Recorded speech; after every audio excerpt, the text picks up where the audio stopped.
Então a gente realmente trabalha muito, inclusive finais de semana, não existe feriado, não existe falta.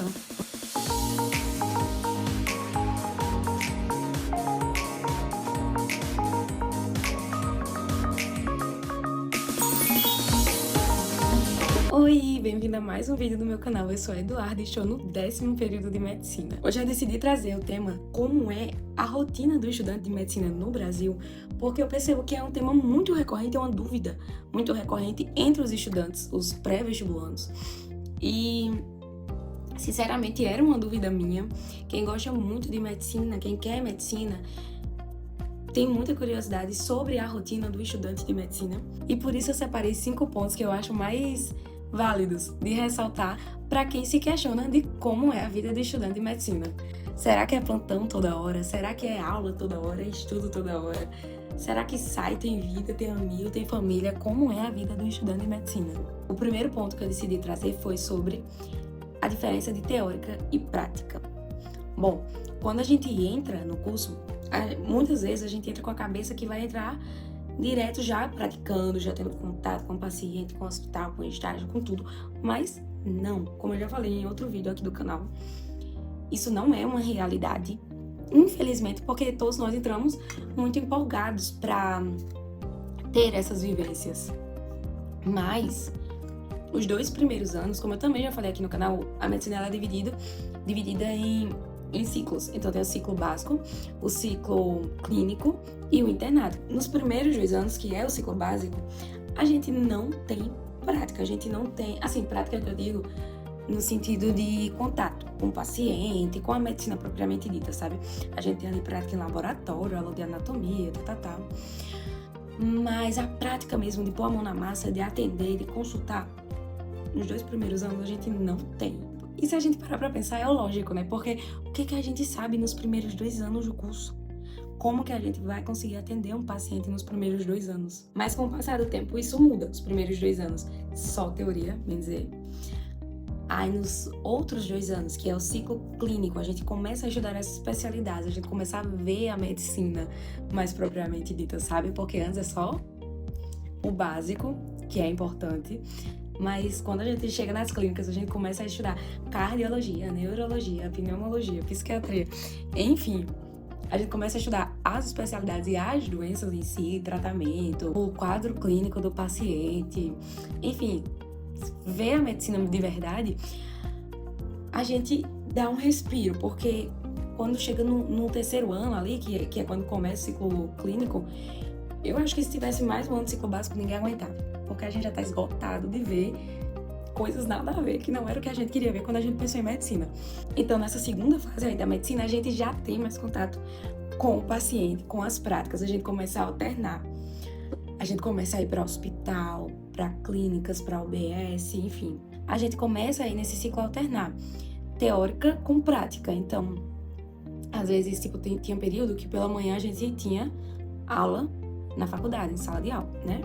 E à tarde a gente se distribuía para as clínicas. Então, tem essa alternância e fica meio a meio aí de teórica e prática. E já na 3ª fase, que é o ciclo do internato, os últimos 2 anos, que é onde eu estou, graças a Deus, as coisas mudam 100%.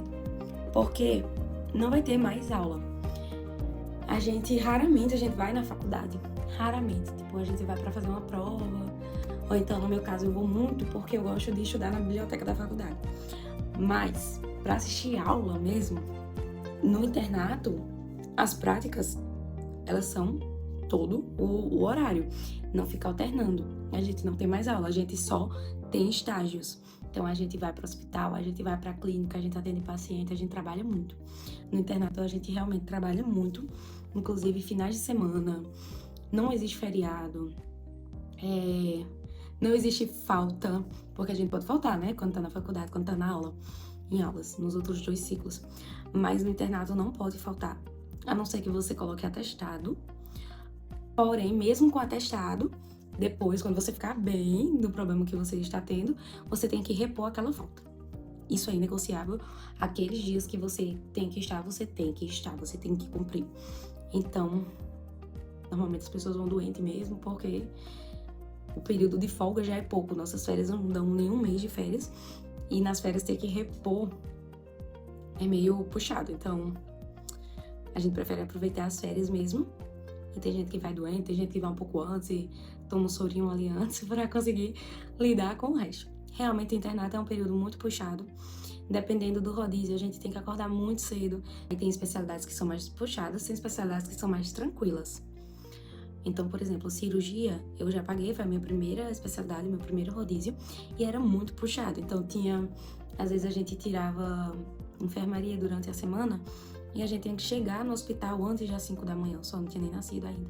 Porque a gente tinha que chegar, ver quantos pacientes tinha, qual era o problema de cada paciente, dividir entre os internos que existia, passar a visita, evoluir o paciente, solicitar exames, se era alta, tinha que preparar só de altas, ver quais medicações adicionar, quais medicações retirar, enfim, tinha que fazer tudo para quando o preceptor, que é o médico, chegasse, estar tudo pronto, para ele conferir se tá tudo certo, carimbar e a gente entregar. Então, assim, e eles normalmente passam cedo, então a gente tem que chegar muito cedo. Já a saúde mental, que foi o outro rodízio que eu rodei, era um rodízio muito mais tranquilo, a gente conseguia ter uma qualidade de vida bem melhor.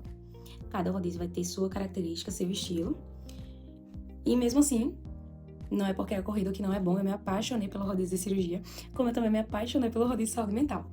Então, isso vai das vivências mesmo.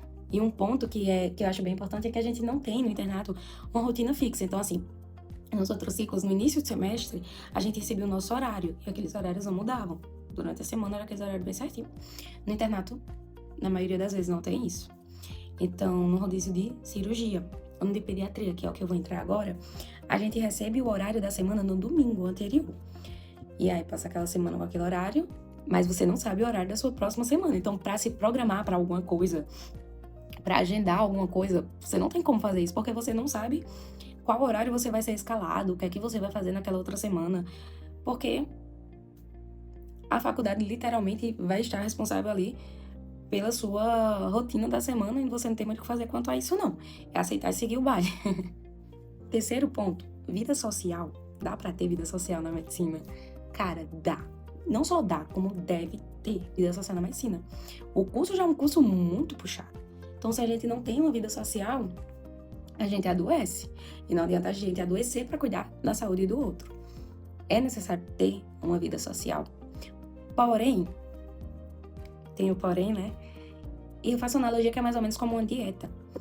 A gente tá na dieta e a gente quer comer uma pizza, é proibido? Não, mas tem que ter moderação. Quer comer um chocolate, é proibido? Não, mas tem que ter o equilíbrio, o bom senso, né? Então, a medicina é a mesma coisa. A gente quer sair, a gente precisa sair, a gente precisa desopilar, a gente precisa, enfim, se divertir. E a gente pode fazer isso, a gente deve fazer isso para o nosso bem. Mas a gente tem que fazer isso com cautela. Porque tem que lembrar que esses 6 anos vão passar, é só uma fase. O principal objetivo desses 6 anos é se tornar um bom profissional, um bom médico. Então, a prioridade é a faculdade, a prioridade é estudar. Muito. Mas ninguém estuda 24 horas por dia. Então, dá pra fazer outras coisas sim. Organiza direitinho, põe no papel, põe no plano e na agenda. E se organiza porque organizando dá pra fazer tudo que você quer, com moderação. Quarto ponto que eu acho muito importante a gente falar sobre é sobre o emocional do estudante de medicina. O emocional pesa muito mais do que a gente acha que vai pesar. E isso por N motivos. O curso é um curso muito pesado. Não dá pra romantizar e dizer ao contrário.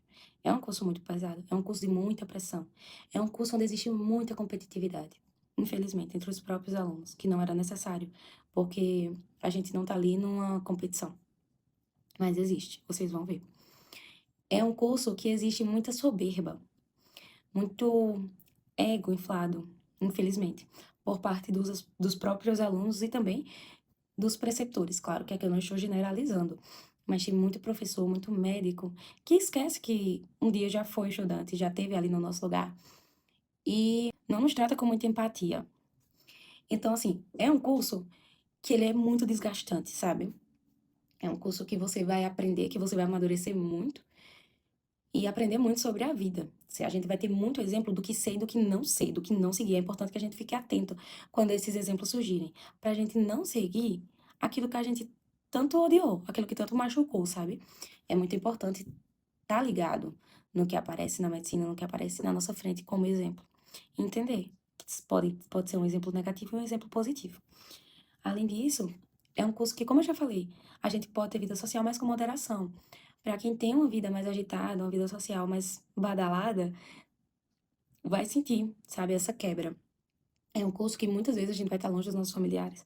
É um curso que muitas vezes a gente vai perder eventos familiares importantes.